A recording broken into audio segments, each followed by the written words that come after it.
Welcome to our channel, a place for learning and discovery. This video is crafted by artificial intelligence, so please bear with any script errors or irrelevant media. We aim to improve continually, so feel free to comment on any issues you notice. Our channel is like a traditional television channel, offering new and intriguing content round the clock. And today, we're going to tackle a topic that piques our curiosity: the misused vocabulary. We'll explore the correct usage of certain words that often create confusion, like nauseous, nauseated, noxious, among, amongst, amid, amidst, and the perplexing toward or towards. We'll also reveal the 5 most misunderstood words and their correct usage, so stick around, subscribe, share, and don't forget to ring that notification bell. Remember, your support through likes, comments, and shares helps to improve our channel. Now let's dive into the world of misused vocabulary. First, we tackle a common vocabulary mix-up: the words nauseous, nauseated, and noxious. These 3 words, although similar in sound, carry different meanings and are often misused in everyday language. Let's start with nauseous. This term is often misused to describe feeling sick or queasy. However, nauseous actually means causing or liable to cause a feeling of nausea or disgust. So if something is nauseous, it has the ability to generate nausea. For instance, the nauseous smell of rotten eggs filled the room. Moving on to nauseated, this is the term you'd use to describe the feeling of being sick or queasy. When you say, "I feel nauseated," you're saying that something has made you feel unwell. For instance, after the long and bumpy car ride, I felt nauseated. Finally, noxious. This term has nothing to do with feeling sick. Instead, it refers to something harmful, poisonous, or very unpleasant. For instance, the factory was shut down due to the noxious fumes it was releasing into the air. The confusion surrounding these words likely stems from the misuse of nauseous to mean feeling sick, which has led to a misunderstanding of its true meaning. When in doubt, remember, if something is making you feel sick, you're nauseated. If something has the potential to make someone feel sick, it's nauseous. And if something is harmful or unpleasant, it's noxious. So remember, nauseous refers to causing nausea, nauseated means to feel sick, and noxious relates to being harmful or unpleasant. Keep these distinctions in mind the next time you use these words. By understanding the correct usage of these words, we can communicate more clearly and accurately, enriching our conversations and writings. After all, words are our main tool for expressing thoughts, ideas, and emotions. With the right words, we can paint vivid pictures and tell compelling stories. So let's continue to explore, learn, and master the intricacies of language together. Moving on, let's delve into the differences between amongst and among, as well as amid and amidst. These are prepositions, words that establish a relationship between other words in a sentence. They're often used interchangeably, but there are subtle differences based on context and regional dialect. First, let's examine among and amongst. Both words essentially imply in the company of or surrounded by. For instance, I found my lost earring among my clothes, or I found my lost earring amongst my clothes.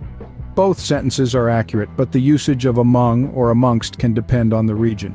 Among is commonly used in American English, while amongst is more prevalent in British English. Now let's take a step further and understand when to use amid and among. Amid is often used when referring to being surrounded by non-countable things like fog, chaos, etc. On the other, among is used when referring to being in the company of countable or distinct items or individuals like children, books, etc. Next, let's shift our focus to amid and amidst. Similar to among and amongst, these words signify in the middle of or surrounded by. For example, she stood amid the or she stood amidst the crowd. Both are accurate, yet again the choice between amid and amidst is often a matter of dialect. Amid is more commonly used in American English, while amidst is favored in British English. Please note that while amongst and amidst may sound a bit old-fashioned or formal, they're not incorrect. They can add a touch of sophistication to your language, but it's vital to be mindful of your audience and the context. If you're writing for an American audience or in a less formal context, among and amid might be the preferred choices. So while among and amid are more commonly used in American English, amongst and amidst are more prevalent in British English. But regardless of what you choose, ensure it fits the context. Next on our vocabulary journey is the question toward or towards. It's a common query, isn't it? Well, let's clear this up. Both toward and towards are absolutely correct. Yes, you heard that right. They are both prepositions meaning in the direction of or closer to.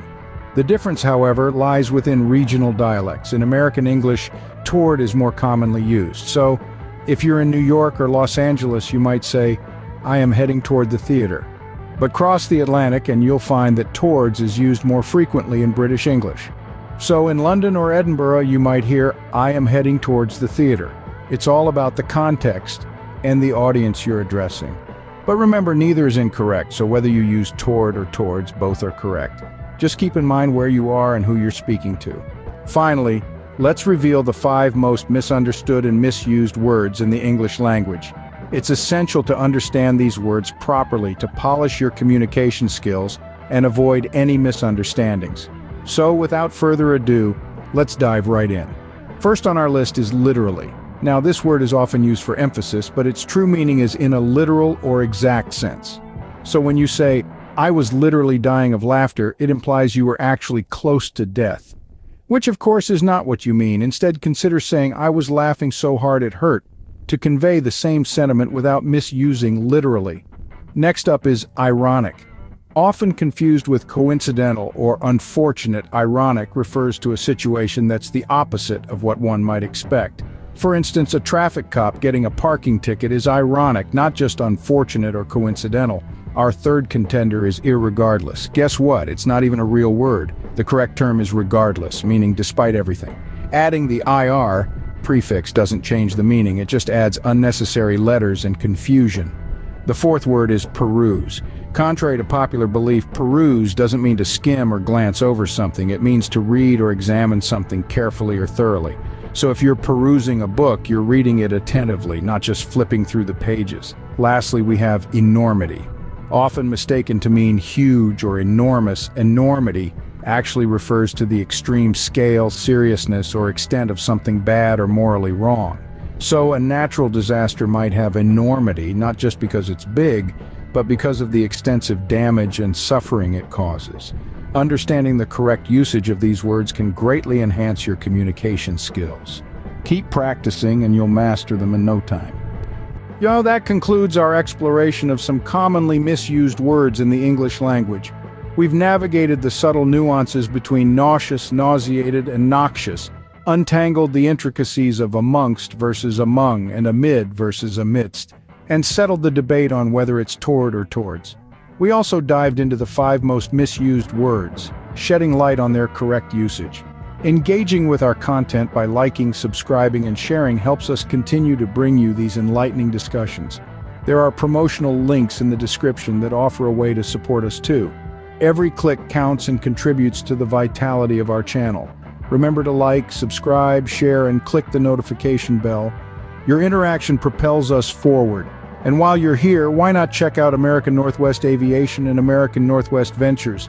They're part of our family and there's plenty more to learn there. Thank you for joining us on this vocabulary journey.